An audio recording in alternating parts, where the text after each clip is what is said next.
Now, this week, we have been having a series of engaging conversations about Vancouver's downtown east side. We kicked it off on Tuesday with longtime Vancouver Sun columnist Pete McMartin.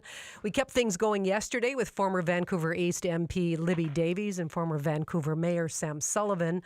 And today, here with me in studio, we have two more guests. Landon Hoyt is the Executive Director of the Hastings Crossing Business Improvement Association. Welcome. Welcome to you, Landon. Thanks, and Sean Orr, he's a Cope Vancouver City Councillor. Sean, welcome. Thanks for having me. I'm glad you're both here. And I just want to make a mention, we did reach out to all 6 ABC Vancouver City Councillors today as well. None of them were available for this discussion. So, Sean, let's just talk with the physical. How would you describe the downtown east side for someone who's never been there? Well, that's a great question. I mean, I think there's been a lot of discussion, and discussion's great, but I mean, obviously we need solutions. It's one of the, often called one of the poorest postal codes. I'm not even sure if that's actually accurate anymore. There's a lot of visible poverty, a lot of entrenched homeless, a lot of people on the streets, a lot of open drug use, and things like that. But I think part of this larger discussion is kind of that the downtown east side has become bigger than just this geographic area. It's become an idea, and it's kind of the only geographic area that kind of can shrink and expand miraculously depending on kind of who is driving that discussion. And what I mean is that the downtown east side is a stand-in for the failures of decades of policy around housing and other things. And it becomes a stand-in for inequality and poverty. And when Sam Sullivan says the downtown east side is a failed experiment, what I think is the failed experiment is neoliberal capitalism and austerity at like shrinking the social safety net after decades and decades. So. There's definitely a lot to unpack. But, and I appreciate that, and we will dive into some of what you've just brought up right now. But let's again just get sort of impressions, descriptions, that kind of thing out of the way. Landon, I asked Sean how he would describe the downtown east side. How would you describe it? Yeah, I mean, I would agree with most of what Sean said, and I think it's a tough neighborhood that is the result of systemic neglect from many different parties, many levels of government, many decades of failed policies and things, and it's also a place where I think people have been displaced too, right? So, we have many neighborhoods in the city who are now unaffordable, and people end up there. Same with across Canada, people end up in Vancouver's downtown east side because of that. Many urban Indigenous people as well. But on the other side of it as well, we have, from a business perspective, we have many affordable business spaces in this area. We have business owners who come in and start their businesses, take a chance on the neighborhood, are okay with a bit of the grit and the fringe around the edges sort of thing, and now have become, Vancouver iconic brands that are, known for being part of Vancouver. Nemesis Coffee, Nuba, Meat and Bread, La Taqueria, like those are big businesses that have made it, their Vancouver their home, and they started in our neighborhood, right? Well, it's interesting, Sean, that you're in a position now, you've got a seat on Vancouver Council, and I know during the election campaign, you campaigned on many of the issues that you just brought up at the outset here. And in our conversation with Vancouver's Mayor Sam Sullivan on the program yesterday, he told us that his position and his view on the downtown east side changed since his time as a councillor and then a mayor at City Hall. Just hear some of what he had to say.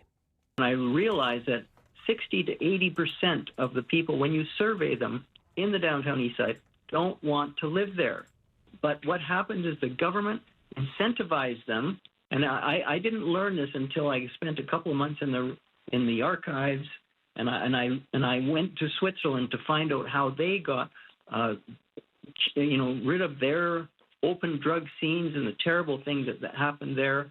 They shut it down. And everything calmed down.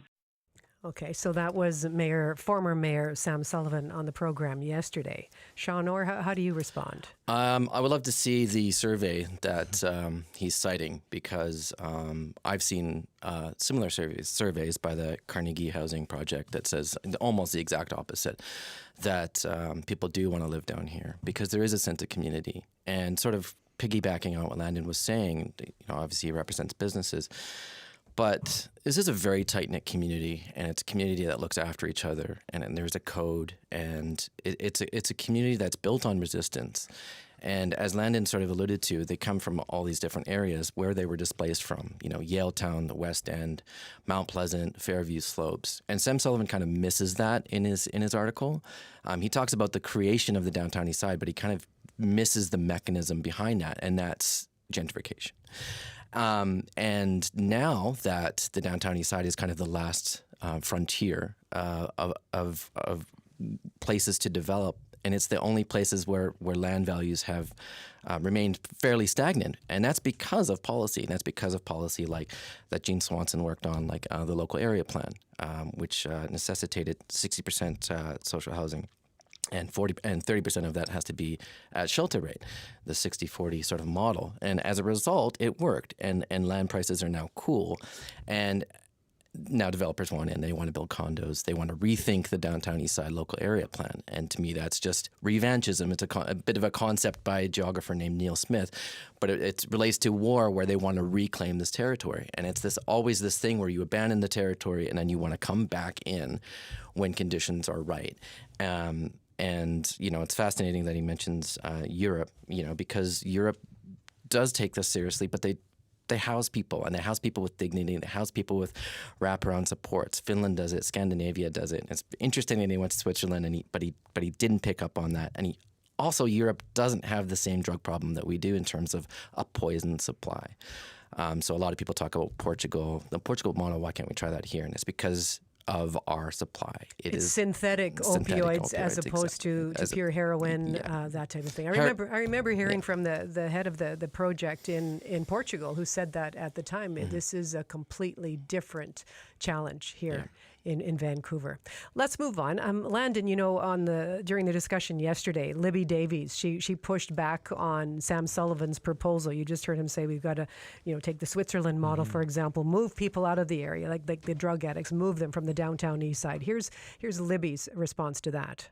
That's social engineering. That's relocating people. That's forcing people out of a community. What I would rather focus on is understanding that this is a long-standing resident community, and that their only crime, if there is a crime, is that people have been impoverished by decades of austerity and cutbacks in housing, in welfare, in handicap benefits, in social benefits, and people are literally, surviving.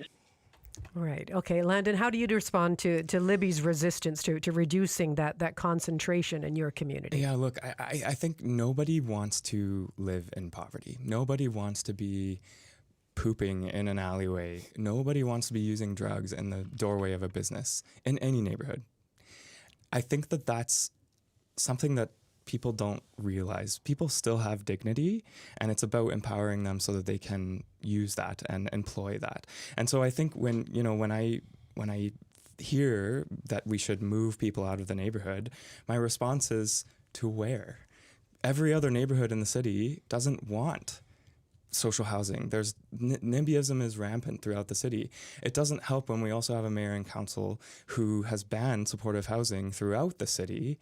And what signal does that send to people? That further stigmatizes this population, and it makes it so that people even, dig in their heels and further don't want that social housing in their neighborhood. It's almost like you're pushing someone in the water, watching them drown, not throwing them a lifesaver, and then blaming them for falling in the water in the first place. And I think that this is, we can't. And then you go so far as to write a column about it and criticize the downtown east side for being a problem. I think that that's really a challenge here. And what the solution is not to take more rights away from people. It's to empower people to lift themselves up out of poverty, to be able to make those decisions for themselves, give them the dignity to, lead better lives and that sort of thing. And that means employment. That means care. That means access to services. That means, housing that is dignified and big enough for them to live in, so they're not having to use the sidewalk as their living room all the time. Right? Well, and Landon, you're coming at this from a representative of the business community in the area as well, and you highlighted those businesses that want to be part of this community, that have made a concerted effort to be there, to be there for the people who live there as well. Have you heard from business owners that say, I'm out, I can't do this. This is not what I signed up for. Yeah, I have. And no, most of the time, it's because they're not being listened to by other levels of government and policymakers. And that, what they actually need is policing that includes wraparound services and coordination with mental health care and addictions care. And that's not happening. Well, there is a lot that is happening, though, right? Because we started off the conversation talking to Pete McMartin about his column and pointing to, research that he and other reporters at the Vancouver Sun had done over years about the billions of dollars, Sean, billions of dollars over years that have been spent on social programs in the downtown Eastside over decades. And in his view, they have failed to make a difference. How do you see it? That's a really good point, and to me, a lot of it comes down to, and when what Landon was talking about the pause on supportive housing, it was labeled as we need to stop the status quo, and there's always this sort of talk about we need to change the experiment, in this case, of Sam Sullivan, or end the status quo. And to me, the status quo is this exact talk. I mean, if you look at, it's interesting that Pete McMartin is talking about this, because if you look at headlines from the 50s, the province and the Vancouver Sun were writing the exact same headlines about the downtown east side, but it was about sex work, it was about syphilis, it was about alcohol. And this is and Libby kind of nailed this on the head. It's what is behind all that is social engineering or social control. Look at some of the headlines. I remember John Ferry in the province actually saying the downtown east side needs to be bulldozed. John Mackey saying the downtown east side is a war zone. Stop ghettoizing it. Daphne Braham in the Vancouver Sun. Chaos and depravity so normalized in the downtown east side that there is no humanity left. And so what this does is this sets up a way for people to go in and clear it out. Because if you don't treat these people as humans, if you say there's no humanity here, and it's the same with Vancouver's dying, it's all on the same spectrum. You vilify the area, and then you allow that either in lockstep with increasing police budgets and allowing developers to have complete control of the area. Well, but considering the amount of money that has been funneled into the area, do you think are you seeing results? A lot of that is our nonprofits that are barely scraping by, and a lot of it is a Band-Aid. A lot of it is a bunch of groups that kind of started, in this ad hoc kind of manner. Portland Hotel Society started in 1993, which is also the same time as the federal government got out of the business of building social housing. It's an interesting year, 1993. Also the year that Woodward's closed. Also the year that a very deadly strain of heroin was introduced, China White. Also the year that Riverview closed. So there's a huge confluence that happens in the 1990s, and it's around what I said at the top of the show, neoliberalism, and scaling back government so that you rely on these nonprofits to kind of come in and fill this vacuum. So you get business out of the government, out of the business of governing people, and you say, well, look, it's out of our hands. We're funneling all this money, So you create the conditions necessary, and then say that you're the only ones that can come in and solve it. Right. Well, but I get back to, is it working in your view? I think it's good to hear how we got here. Yeah, for sure. In terms of keeping people alive, yes. There's a lot of talk around harm reduction and that it's it's taking up all these resources. I think I remember in the federal election, Pierre Poilievre was talking. We're giving out heroin in the streets, and there was all this rhetoric around it. But harm reduction saves lives. Insight saves lives. And we've seen that. If that's what we're talking about, yes. Is it a perfect system? No. Like I said, it's a bandaged system. The government needs to step in. All levels of government need to step in, and it can't be this ragtag kind of system of SROs and nonprofits and church groups and advocacy groups just trying to figure things out. Something else I want to touch on while I have you here. We don't have a lot more time for it. But Landon, I want to bring you back into the discussion as well, because it's been 6 months since the Vancouver Police's $5 million task force barrage targeted organized crime networks, targeted predatory criminals as well. What have you seen in the downtown east side when you're talking about the impact on the business community? Yeah, sure. We've seen an increase in police for sure. And for the most part, we have had we have seen a positive impact in reduction of crime. So that high level crime going after gang members, drug dealing, going after people that are vulnerable, that sort of thing. What we haven't seen is the coordination with the healthcare, the mental health, the addiction services, that sort of thing. The communication around that is lacking. We also don't know what's next. And so that's difficult to communicate to our business members, the community at large. And so that's something that we're asking questions every day about. And so, I'm waiting to hear that. The other thing that we've seen is, because this was a program that is primarily funding overtime shifts for officers, those officers are being pulled from the rest of the city, and they are not familiar with the community. And so what we've lost is really the relationship-oriented policing that we need in this community. And that's really important because, we have not only community members on the street, but also dealers, gang members, that sort of thing, that, as Sean mentioned, there's a code, and that isn't always followed or known when it's officers from outside of the neighborhood, and that creates tension. I see. Right? I see. Sean, I'm sorry, I'm going to have to ask you to be brief on this. I know you have been critical of the task force barrage in the past. What would you like to see in terms of addressing public safety in the community? Well, I would like to, I sit on council and I haven't been briefed on Project Barrage. I don't know where it came from. Supposedly this is a council direction. All I've heard about it is through the media. We're supposed to have been approving this as well. And I believe that the police board didn't know about it. So this is really dangerous, or where you get into mixing the executive and the judicial branches. Like, the city should not be directing the police in one specific area. And I know numbers came out recently saying that crime is down, but they also didn't provide numbers, what the actual numbers were. They provided percentages. That's another discussion, but they didn't provide numbers in other areas. Has it gone up in other areas, which is very interesting. But yeah, no, I think we need on the ground, peer-assisted care teams, working with what Landon was saying, working with local businesses and mental health. Well, there's a lot of agreement here in the room. Yeah. I'm somewhat surprised and somewhat not surprised, but I think it is important that we are talking about working together. So thank you both very much for being here.